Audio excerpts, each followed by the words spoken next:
Welcome, everybody. Welcome back to my podcast, or welcome to my podcast, Meds, Vents, and Vibes, a late night chat with a medical mom. If this is the first time you've ever stumbled across my podcast, hi, welcome. I am a medical mom. I am 23 years old. I have one daughter. She is medically complex, like I just stated.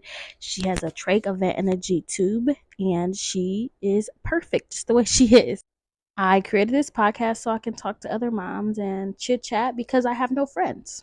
Around here, we don't do a lot of editing. I try to make it very raw and uncut so it feels like we're talking on the phone and it's not me talking at you with a very edited, and I don't know how to explain it. But if you're looking for something edited, quick, and chopped up, go check out my TikTok. I have a lot of videos I talk about. Did you guys hear my daughter just scream? As you can tell, I'm not recording this super late night because I've noticed that if I wait too late, I get super tired. So this is late for me as a mom. As you can see from the title, today we're going to talk about Graylin's airway journey and how I dealt and coped with all the things that led us to a tracheostomy. But first, an update. Graylin is on a weaning program, so we're working towards getting her to a point where she is only using her trach and not a vent, and that is going so well so far. I don't know if she's teething, but she's been a little bit fussy, but not really fussy, like fussy for her. Like she's not crying, but she just seems irritated and agitated, and I can't figure out why, and I'm going to come to the conclusion that she is teething. She's actually in her bed chewing her arm right now. I mean, she has no teeth anyway, so it's not going to hurt her, but it's like, I don't know what that means. Like, I don't know. But anyways, let's start this conversation because I hope it's not super long, but I do want to have a nice little discussion and talk about like my feelings and how I dealt with that, because I know there's other moms out here who are in the process or started the trach journey or are talking about it, anything like that, and they just need a little advice. And it's kind of hard out there to find it. There's the few moms that I feel like do great content about like post trach and things like that, but not a lot of people talk about like the mental health before getting a trach and things like that. So I guess I'll start with the fact that Graylin was born with something called CDH, which is congenital diaphragmatic hernia. It is a hole in her diaphragm, and it causes all of her organs, or some, or it depends on the severity of the case. It causes her organs to be shoved up in her chest cavity, and they lay where her lung is supposed to form. Depending on the severity of your child's case, it can lead to them having 20% in the right lung, 30% in the right lung, 40%, you know what I'm saying, like that. And it also can occur in both sides, and they can have double lung issues. Thank God my daughter only had one lung issue.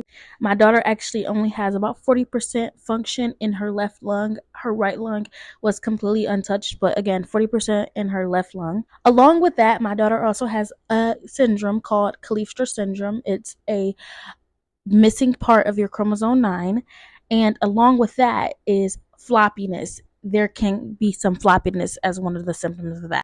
So before Graylin was even born, we definitely talked to a NICU doctor, and she said trach was on the table, but obviously I was 20 weeks pregnant, and like I have Googled things about trachs and talked about them from probably since the morning moment I found out Graylin was sick, and it definitely scared me, and I was like, that would be our last possible option. Little did I know we would have such an extensive airway journey that would ultimately lead to her having a trach. But anyways, when you're born with CH, you are intubated at birth so that you are not using your lungs before you get your surgery to be able to fix and put everything back in your body where it's supposed to go. And if you didn't know, the airway journey and airway levels are crazy. First, you have ECMO, which is lung and heart bypass. It is a machine that literally oxygenates your blood for you. It literally stops your heart and stops your lungs from doing any work. It is the most intense level of air support. You have to be completely still, completely unresponsive, so they put you in like a coma state, or they put you on very high sedatives because you can't do anything for yourself. And it gives your heart and your lungs the chance to be able to recover and heal themselves. A step down from that is the jet ventilator. It literally breathes like 160 breaths per minute. It breathes so fast that it literally vibrates your body. A step down from that is something called SIMV. It stands for synchronized intermittent mandatory ventilation. In this situation, you are still intubated with a tube down your throat, but you are receiving breaths and pressures per minute. Then you have BiPAP, which they're very similar SMIV. SMIV does not allow you to take your own breaths. BiPAP will allow you to take your own breaths with the ventilator. The next step after those two, something called CPAP, constant positive air pressure. During this, you are required to take all your breaths. The machine is just giving you extra pressures to keep your lungs open. CPAP you can do without being intubated. There's different options. There's ram cannula, there is a CPAP mask, and then there's like a full face mask. It just depends on the amount of pressure you need, the amount of leak that your body allows you to have, and just you in general. Also, your doctor's comfortability. Sometimes doctors feel like it's better to have certain type of masks to be able to provide the CPAP.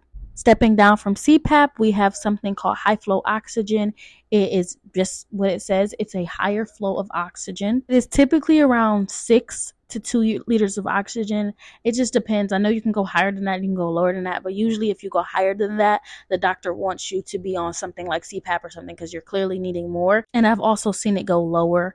Like to 2 liters or sometimes even 1 liter, because if you didn't know, high flow, one of the pros of it is that it provides a lot of moisture, so it is very humidified air, and all of the other supports that are higher than the high flow also have humidified air, and some people really need the humidity to keep themselves open and moist, and I don't know, it just is better for their lungs to have moist air, less harsh. But the next step lower than that is low flow oxygen or off the wall. It just depends on what your hospital calls it. And it is just as it states. It's literally wall oxygen. It's the lowest form of air support besides, breathing on your own.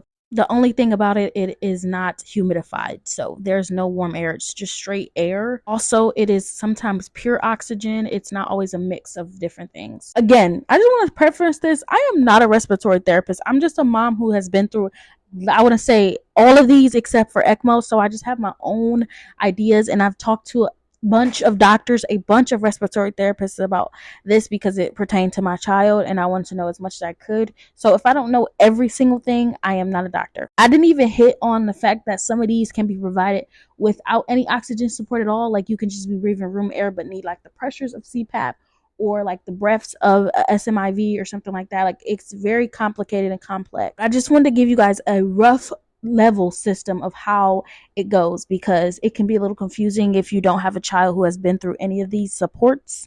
So when my daughter was born, she was automatically placed on SIMV, and she was quickly bumped up to the jet ventilator because she needed a little bit more support. They like to say that she danced with the idea of ECMO, but she did not need it, thankfully, because I know ECMO can be very scary. That is why it is very important for you to make sure you are checking for things like CDH and stuff at your anatomy scans, because it requires your baby to be intubated at birth. Like they should not be using their lungs before they have the repair surgery. And I've seen constant videos of parents who didn't know their baby had CDH and had to deal with the horrifying reality of that their kid could not breathe and they were not at a hospital that was equipped to take care of their child. But anyways, when Graylin was born, yes, she was eventually put to the jet ventilator. She stayed on that one maybe about 8 days. She could not get her repair surgery while on the jet ventilator because it shook so much. Like I said, 160 breaths per minute. And there's no way you can do surgery. A baby needs to be still when you're doing surgery, or anybody needs to be still when you're doing surgery. So she had to be strong enough to come off of that. After she came off of the jet ventilator, she had her CDH repair surgery. It went awesome. It went great. They usually try to extubate your baby pretty soon after your CDH repair surgery because usually if they have no other complications, they should be able to be extubated pretty soon after. So one day I walk in the hospital and they have already extubated my child. And when I walked in, they were actually re-intubating her because she could not handle being extubated. Very traumatic thing because I did not know they were going to extubate her. We talked about it happening in the next couple of days, but we did not know a specific date. And my nurse said she didn't want to call me because she wanted to surprise me. Note to any nurse out there, call the mom if something like that is happening. She wants to be there to watch for the signs just as much as any other doctor or nurse is. Anyways, after she had a failed extubation, my daughter then extubated herself, I think 2 times, without any. We did not want her to be extubated, but she self extubated herself a few times. We'll say this: that her first extubation, she went from intubation, from like SMIV, all the way down to low flow oxygen, which if you have a typical baby with CDH who doesn't have any other health conditions, you usually can go from that high of support to that low of support and they should be fine. But my daughter had other things going on. After that failed extubation, we went to get different things to look at her throat, her airway, everything to make sure she wasn't floppy. Newsflash, she was a little bit floppy in her airways. We actually were thinking about giving her this like trial of different of a new medical study that they're doing, but it ended up not working out for us, so we didn't end up doing it. That's another story because it didn't happen. At that time, we did talk to the trach nurse because we realized that she probably would need to be intubated for a while. But she was like 2 months old, and I was just not ready to even think about giving her such a permanent thing. And so we wanted to make sure that it was really something that she needed. And at 2 months, it was just not the right decision for my daughter and my family. So we decided to say no at that time. And once my daughter was placed on CPAP and we realized she had floppy airways, we made a decision that it would be a very slow and painful weaning process. So from December till about March, my daughter did 1 wean a week. And that might sound like a little to people who don't work in the medical field, but it is a slow process, especially when you're in the hospital. And mind you, my daughter was only working on eating and breathing to go home. So we had nothing else going on except for weaning from CPAP and eating. And those two things are very slow things that need time to happen. So it was just nuts. Also, you cannot eat while you're on CPAP. So this whole journey, she could not eat anything by mouth. She had to have an NJ tube. But anyway, the time came, my daughter went from a CPAP of 14 all the way down to the lowest CPAP of 5, which at the time I did not know was the lowest CPAP of 5. Was the lowest CPAP. I thought it went all the way to 1. So to my surprise, when she got to 5 and it was our next week, we went to high flow oxygen of 2 liters and she did amazing. We even weaned down to low flow off the wall, nose cannulas. She stayed on that for about 48 hours and then she struggled and we had to put her back to high flow. But she killed it on high flow. She did perfectly fine. She was great. Her breathing was great. Her respiratory, she could keep her stats up. And then one day we had to do our routine echo. And they were like, once we get these echo results back, we'll turn her back down to low flow. She should be fine. You guys will be out of here so soon. Graylin's echo showed that her pulmonary hypertension was not doing well with the weans of her CPAP, which, if you didn't know, she also has something called pulmonary hypertension. It's the stress of her heart, basically. It pumps faster than it possibly should. And if you didn't know, the lungs and the heart go together so much. So her lungs seemed okay with the weans, but her heart could not handle the more stress that her lungs was putting her under, if that make any sense. Her heart was like, basically, baby, I'm taking more of this weight from these lungs. He might look like he's doing fine, but I'm holding all the way down. So at that point, we were like, we have to put her back to CPAP. And let's see what happens after a week of us doing some other things to see if we can adjust and maybe we can get her back to high flow. Once we got her back and we did all the things and they saw that she was not making good enough progress with all the things that they done, it was the conversation of her being back on CPAP for an uncertain amount of time until basically her lungs grow. And at this point, my daughter was like 9 months old and I hadn't even walked her out her hospital room. She could only see outdoors from literally her bed. She could not go any more than 5 feet away from this humongous machine. I couldn't do much of her. I couldn't carry her around her room. We were just so restricted. So when we figured out that the treatments that we put in place were not working, I cried to her dad and we sat and we talked about it and we were like, this is her showing us that she needs a trach. This is us showing her, God, I'm mixing my words up. This is her showing us that she just needs a little bit more support. And that is okay. And we talked about how it will be okay if that she needs that. And so we start having a conversation about a trach. And it was a very quick conversation because my daughter was 9 months old. It was not something that was foreign or new. Like, the doctors knew that it was a possibility that she would go that way. And I talked to her primary nurse, who was a really close friend of mine at the time. And she and me were like outweighing the good and the bad. And not that there's anything bad that comes with a trach. It just comes with a lot of training and a lot of things. Ultimately, we decided that the best option for my daughter would be a trach. And it was just like that. The surgery was scheduled for literally the next week, and I was just done. And we just were like, let's just give her a G-tube as well. She needs to have a more permanent way to eat that is not going to affect her as much as an NJ tube would. So she had a double surgery, and it went perfectly great. And she did so good after. If you didn't know, after a trach surgery, your baby has to lay flat and still for a week. So that was probably a little traumatizing, not as traumatizing as seeing her sedated after other surgeries, but it was a little sad because I didn't get to do like hold her and everything like that. So I actually was able to go to my house for a couple of days and spend the first couple nights at my new house, which was exciting. But anyway, she woke up and she had some amazing pressures. Her lungs were looking great. She was receiving some good oxygen. We were able to turn her down to 21, which, if you didn't know, that is room air. It is no extra oxygen. It's the same amount of air that you get if you just take a breath in, which is great. She transitioned from the hospital ventilator to the home ventilator very quickly because she was just older and her body was more attuned with itself compared to like a newborn who got a trach, or a 3-month old. She was 9 months old. She was a little bit bigger. She could handle a little bit changes a little bit better than a little baby.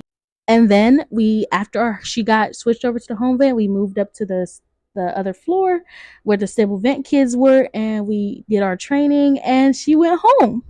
All that to say, the trach and the air journey, it's very specific to a child. There's no cookie cutter reason of why somebody got a trach. It could be something so different. You could be like, oh wow, did you get that? Like, why do you have a trach? Also, I will say this: trachs don't mean vents. Some babies have tracheostomies and they don't have a vent with them. My daughter specifically got her trach because she needed the pressures.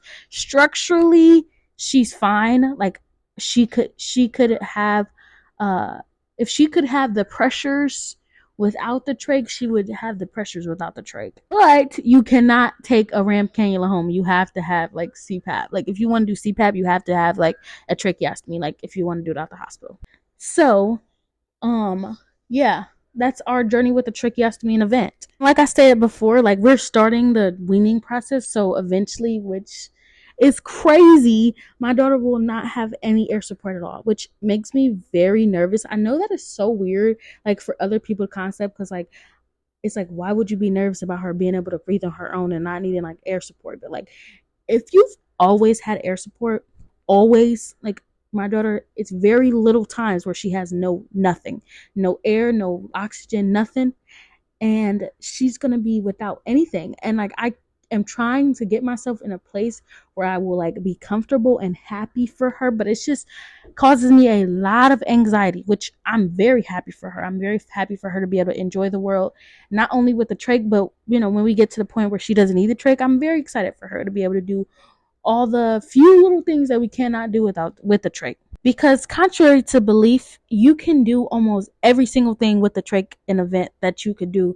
that you're worried about you can't do if you don't have it. Does that make any sense? Does that make any sense? I always just like to say my daughter's just a baby with a little bit more accessories. But anyways, yeah, it's going to be a whole journey for me when I figure out, like, when she finally can go without the vent for however long, and it's going to be a little stressful for me. It's going to be even more stressful for me when she gets to sleep without it, because that just provides me so much anxiety. Like, I don't know, I wouldn't be like, y'all think I don't sleep now when she sleep? Oh god, I will not sleep when she does that. But anyways, I want to hit a couple questions and give a little bit of advice about having a baby with a trach, because I know people out there are worried and they're scared and they don't understand, and it's hard for them to grasp the concept, and they're scared of change, and they're scared of looking different or feeling different as a mom. And I'm here to say, well, obviously I've never had another kid, so I don't know what it's like to not have a trach, but it's not that deep to me. It provides my daughter so many more benefits to have her trach than for her to not, or us to be sitting in a hospital waiting for her, praying for the day that she can go home. No, there was an option on the table, and I literally told her dad that we are at the point where a trach would benefit her more than it wouldn't. So why are we holding back? This is the time for us to do it for her, because it's not about us. It's not about what it does for you as a parent. It's about all the doors it unlocks for your child, because it is so important for them to see the world, and you do not want them to be stuck in a hospital room because you're scared of the trach. What I will say, a trach comes with a lot of training. Like, you have to be very trained to be able to take care of your baby. But once you have the training and you do all the things, you will feel so comfortable. It will be like second nature. It is not as scary as you think. A stoma is not as scary as you think. Like, it's not bleeding, it's not gushing anything. Like, it's literally nothing. The only thing I'll say is my daughter always has a lot of snot. That's just what she is. That's just a trick thing, but that's the only thing I would say is probably the grossest, is that she always is somewhat snotty. But if you can handle a blowout, you can handle some snot. That's how I feel. Also, you really can't leave your baby with a lot of people. But I don't leave my daughter with a lot of people anyways, because if she didn't have a trach, I would still have very bad anxiety, so I wouldn't leave her with people. But when your baby has a trach, you can't really leave them with somebody who's not equipped to take care of them. So that sucks. But you also get nursing. You also get help. You can get nursing during the day. You can get nursing during the night. Like, whenever you feel like you need it, whatever your insurance approves, you can get. Which is nice, because you need somebody awake and alert at all times to be able to make sure that your baby's trach doesn't fall out, they don't become disconnected, blah, blah, blah. Basically, anything that they need, because technically a trach is considered life support. So if a child doesn't have it, they run the risk of passing away because they're not receiving the air that they desperately need. Another misconception people have is that my daughter cannot eat by mouth because she has a trach, which is not at all true. She's able to eat whatever she wants to. Usually when a child gets a trach, they usually get a G-tube, because when you have a trach, that means you've been intubated for so long that they're like, we need to be able to get you to do some developmental things, and it's not developmentally good for you to be laying down flat for that long, if that makes sense. So, and if you're not up to be able to breathe on your own, you can't take a bottle by mouth. So that means you have zero practice working how to swallow and everything like that. So usually that means you haven't had much practice with eating if you need a trach. So babies that get trachs usually get G-tubes because they just need a little bit more practice and time working on those skills of eating.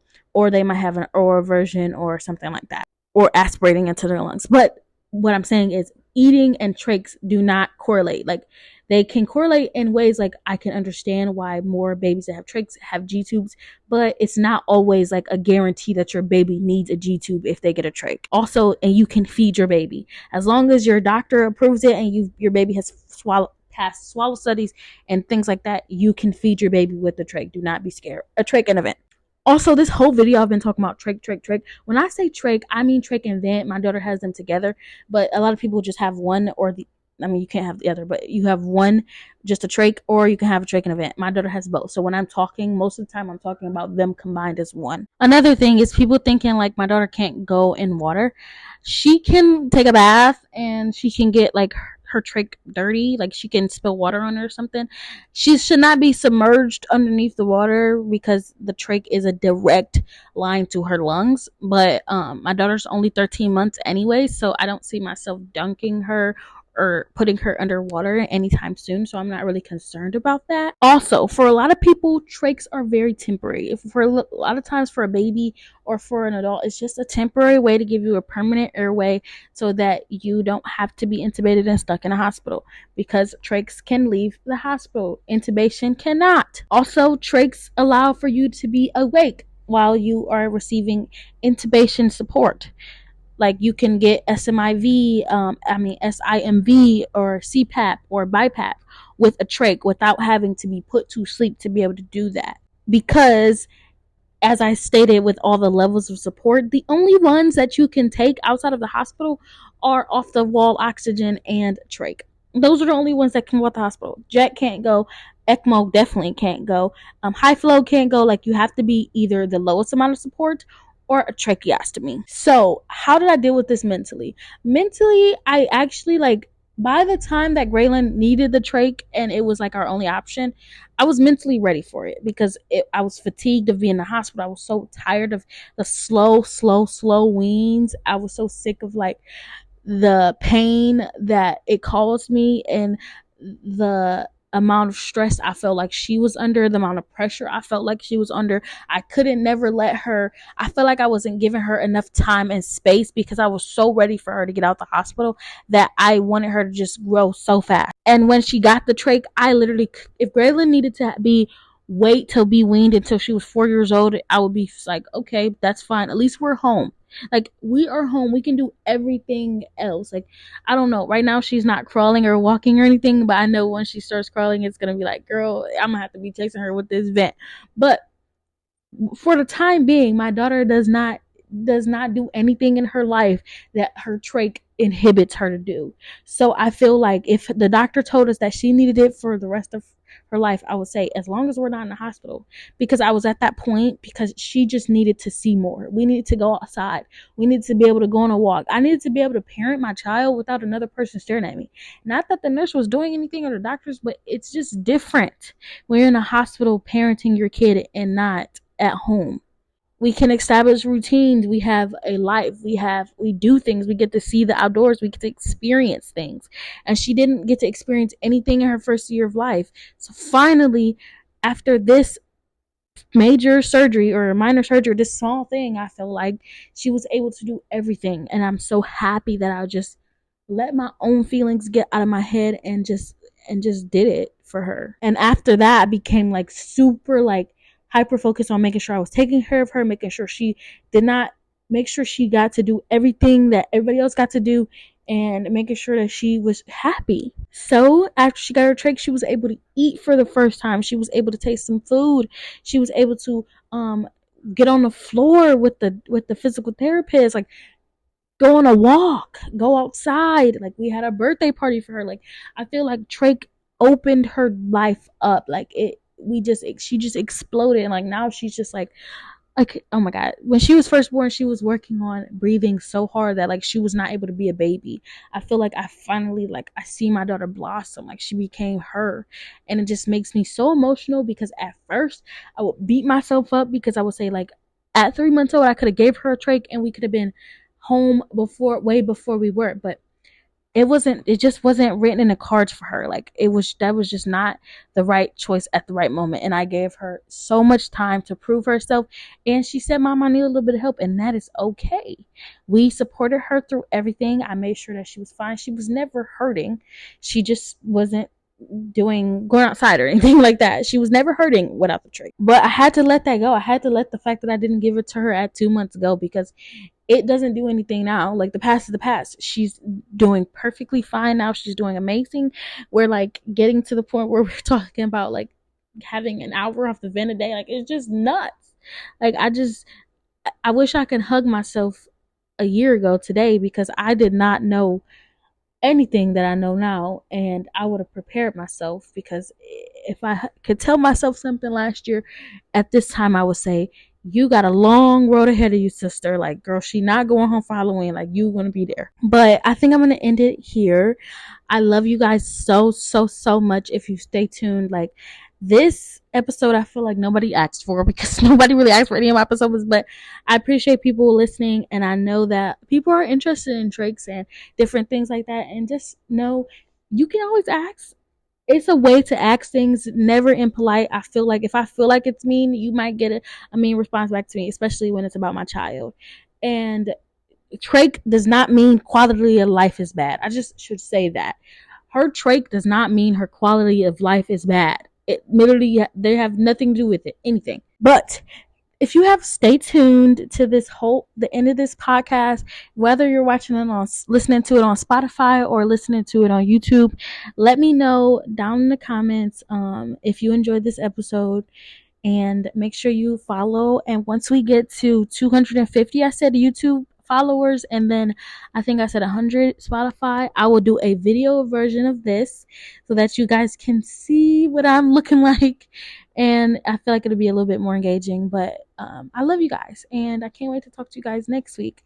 I think I might talk about her feeding journey, maybe, or maybe I might wait a couple weeks and do something funny in between. Let me know. Let me know what you guys want.